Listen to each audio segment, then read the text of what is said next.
Tidal locking occurs when one side of a planet or moon always faces the same way towards another. The main example of this is found between the Earth and the Moon. The same side of the Moon always faces towards Earth due to the tidal force.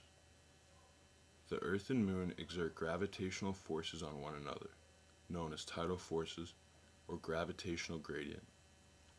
As the name suggests, the tidal force is what creates tides in the Earth's oceans. However, it not only affects water. Tidal forces will distort any body experiencing differential gravitational forces. This will normally occur for bodies of finite extent in gravitational fields because of the strong distance dependence of the gravitational force. Thus, not only the oceans, but the body of the Earth is distorted by the lunar gravity, and the body of the Moon is similarly distorted by the gravitational pull of the Earth. However, because landmass on Earth is so much greater than the water, we do not notice the effects of tidal force on land. The tidal forces are reciprocal. Not only will the Moon induce tides in the body of the Earth and the Earth's oceans, but by the same argument, the gravitational field of the Earth will induce differential forces and therefore tides in the body of the Moon. It is no coincidence that the fact that the rotational period of the Moon and the orbital period of the Earth-Moon system are of the same length. Although billions of years ago the Moon had a different rotational period, the Earth's pull on the Moon has caused it to match that of the orbital period.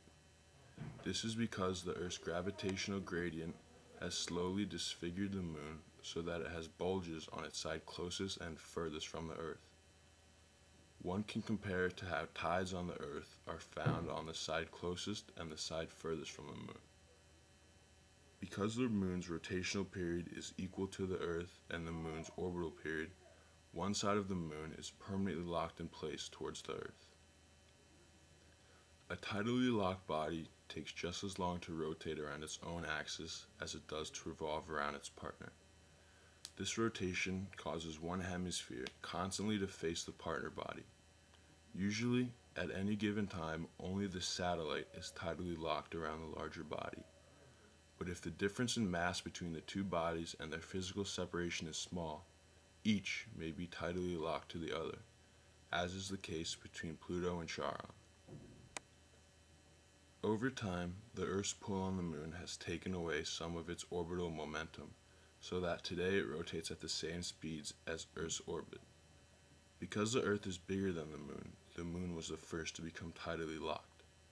However, this does not mean that the Earth will not become tidally locked in the future. The Earth's rotational period is also slowing down due to the reciprocal effects of tidal locking, and in the future, one side of the Earth will always face the Moon. In most cases, only the satellite is locked to the bigger planet, but it is possible for both planets to be tidally locked together at the same time. Pluto and Charon are an extreme example of a tidal lock. Charon is a relatively larger moon in comparison to its primary and also has a very close orbit. This had made Pluto also tidally locked to Charon. In effect, these two celestial bodies revolve around each other. Each planet has different moons tidally locked to them. It is possible to have multiple satellites tidally locked at once. For instance, Saturn has 15 satellites tidally locked to it. The phenomenon of tidal locking can be found throughout the universe, with the Moon and the Earth the most clear example.